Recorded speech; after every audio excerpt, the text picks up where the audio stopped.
Dalam kaitan dengan ayat mayat ini, ketika kita mengambil satu ayat sebagai kesimpulan, apakah itu dibenarkan dalam teologi Kristen Katolik? Tidak. Cara mengajar orang Katolik itu biasanya mulai dengan Perjanjian Lama sebagai tipologi dan Perjanjian Baru sebagai pemenuhan. Jadi komplit. Jadi Perjanjian Baru bukan hanya supaya baca cerita yang lama, tidak. Itu komplit. Misalnya kita jelaskan tentang pembaptisan, kita mulai dengan Musa melanggar laut itu. Musa dan para orang Israel membelah laut merah. Itu tipologi pembaptisan. Kemudian baru dijelaskan dengan Yesus yang perintah untuk membaptis, lalu perintah-perintah Rasul Paulus. Itu semua jadi satu, komplit. Ya kan? Iya. Cerita tentang Maria, kita tidak langsung ambil yang Marianya, tapi kita mulai dengan Hawa yang Kejadian 3:15, kemudian tabut Perjanjian Baru, Eva yang baru, dan seterusnya, sampai pada Perjanjian Baru, sampai pada kitab Wahyu. Ya seluruhnya, bukan kita ambil sepotong, lalu kita kesimpulan di situ. Sepotong kesimpulan di situ. Itu hasilnya nanti seperti Protestan, baku tabrak sana sini. Terakhir mereka bikin kesepakatan, sudah. Ya sudah, ini doktrin yang utama, yang lain kita baku naik sembarang soal apa. Baku naik saja. Begitu. Ya kan, namanya theological triage kan. Semua yang pasti yang mereka dapat dari Katolik itu mereka imani. Semua yang mereka punya bidat itu mereka bilang, bebas kita bidat, bebas apa saja. Ya kan? Baik. Soal baku naik ini terkaitan dengan kebenaran yang baku naik. Apakah ada banyak kebenaran? Atau kebenaran itu harus tunggal, mutlak tunggal? Kebenaran itu satu. Ens est unum, bonum, verum, et pulcrum. Hanya satu saja, itu dalam diri Yesus Kristus. Sebagai perwujudan inkarnasi dari pribadi kedua Allah Tritunggal. Jadi tidak ada beberapa kebenaran itu. Dan kebenaran yang utuh. Ada percik-percik kebenaran. Ada matahari, analoginya seperti ada satu matahari, berkas-berkas cahayanya bisa ada di mana-mana. Tapi tetap kita harus menuju kepada matahari. Dan matahari itu ada di gereja Katolik.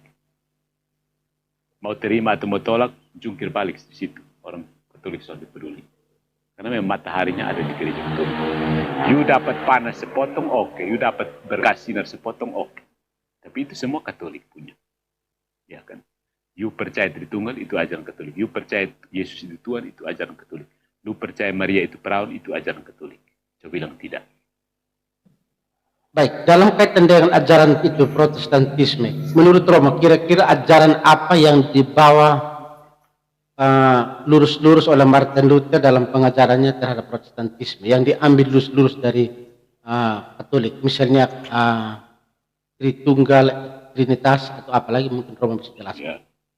Banyak hal. Jadi Luther itu dia tidak terlalu bodoh untuk membuang seluruh kekristenan.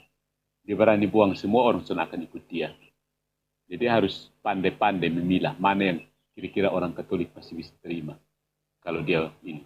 Makanya dia pilih-pilih. Misalnya dia mencoba membuang 4 buku, tapi teman-temannya bilang jangan, itu terlalu riskan. Akhirnya kasih masuk kembali 4 buku. Lalu hasil-hasil konsili dia tidak terlalu ini. Utak-atik, dia terima saja. Tapi kemudian berkembang lagi. Pengikut-pengikutnya mulai pilih-pilih. Pikiran-pikiran Luther juga mereka tidak pakai lagi. Misalnya teologi Luther tentang Maria mereka buang saja. Luther tidak penting-penting amat. Yang penting dia suka kita kesempatan untuk baca kitab suci sendiri, mereka tepuk tangan di situ. Sampai sekarang Protestan yang paling jujur hanya satu, yaitu gereja Lutheran. Mereka itu mengakui bahwa pendiri gereja mereka adalah Martin Luther, dan mereka berani menamakan gereja mereka sebagai gereja Lutheran. Yang lain tidak jelas semua. Mereka mau sebut diri Kristen. Walaupun bukan Katolik. Padahal Kristen itu harus Katolik. Baik. Soal Kristen dan Katolik ini. Apa beda antara Kristen dan Katolik? Sehingga ada Kristen di sana, ada Katolik di sini, atau Kristen itu Katolik, atau Katolik itu Kristen? Kristen itu harusnya Katolik. Pengikut Kristus itu Katolik ya. Kristus itu para pengikut Kristus yang disebut di Antioquia itu berkumpul dalam sebuah jemaat yang dinamakan jemaat Kataholos, Eklesia Kataholos. Jadi itu menjadi sebutan sekaligus ya, sebelumnya menjadi sebutan belum menjadi proper name, tapi sebutan itu yang terus digunakan. Dan ketika orang keluar dari kumpulan itu, kumpulan tersebut, mereka mulai menciptakan nama-nama lain-lain, sehingga pada akhirnya Eklesia Katoholos ini yang dilihat hanya sebagai salah satu cabang. Padahal mereka yang mencabangkan diri dari situ.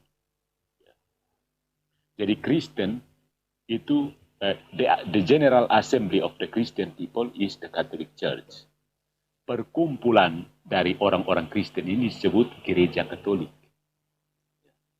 Bukan gereja Protestan, denom A, denom X, denom Y, denom Z. Tidak.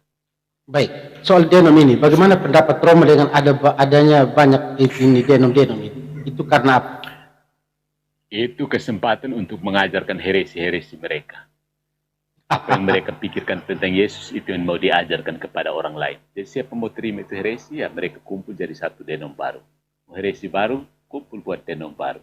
Heresi yang sekarang banyak kan, heresi Sabellianisme muncul kembali, heresi Arianisme muncul kembali dalam bentuk kasih Yehova, heresi Helvidianisme muncul kembali dalam beberapa Protestan yang menolak Yesus itu, Maria itu tetap perawan. Gitu kan? Jadi denom-denom itu sebenarnya kebebasan untuk menjalankan heresi yang berseliweran. Jadi Protestantisme itu sebenarnya adalah kelahiran kembali bidat-bidat yang pernah dikutuk oleh gereja. Bidat-bidat kuno bermunculan di situ, berseliweran sana sini. Semakin jauh dari Katolik, semakin liar bidatnya. Baik, yang ini paling dekat itu Anglikan. Baik, ini berbicara tentang itu denom-denom ini untuk saya cukup menarik karena ada banyak pendapat bahwa sekalipun banyak denom, tetapi pohonnya tetap satu, yakni Kristus. Semua denom ini kan cabang-cabang, tapi pohon satu, Kristus. Bagaimana pendapat Rob? Maksudnya pohon. Denom-denom ini kan macam rangkai-rangkai daun-daun, tetapi satu pohon akarnya Kristus. Bagaimana ya? Apakah Kristus itu pohon? Kristus itu tubuh ya. Kristus punya tubuh. Setiap anggotanya itu satu komando. Ada kepala, satu tubuh itu kan satu komando. Bagaimana kalau pohon itu berarti mengandaikan itu bukan makhluk hidup, bukan sesuatu yang hidup, tapi itu hanya apa? Pohon yang mati ya. Tapi teori cabang seperti itu, sekalipun dia bercabang, tapi ingat bahwa setiap kali ada cabang yang rusak itu dipotong dan dibuang. Itu jelas. Jadi, pohonnya itu tetap pohon yang tetap ada. Itu adalah pohon yang gereja Katolik ini. Bukan pohon yang dibuang itu. Ya. Jadi perlu mereka itu mengabaikan sejarah bahwa mereka sudah dipotong dari pohon utamanya. Ya. Mereka mencoba menutupi denial itu. Mereka berpikir mereka itu seperti ritus-ritus yang ada dalam gereja Katolik. Pohon yang sejati yang mereka maksudkan itu yang gereja Katolik. Ketika mereka dianatema, mereka sebenarnya sudah dipotong dari pohon itu. Tidak berbuah lagi. Ya, tidak berbuah lagi. Kering dan mati. Buahnya apa? Coba. Sebutkan misalnya salah satu orang kudus yang dihadiahkan Protestan kepada dunia. Tidak ada kan? Ya. Ya, tidak ada. Hanya orang Katolik saja. Ya, sedikit dari Ortodoks karena mereka masih gereja.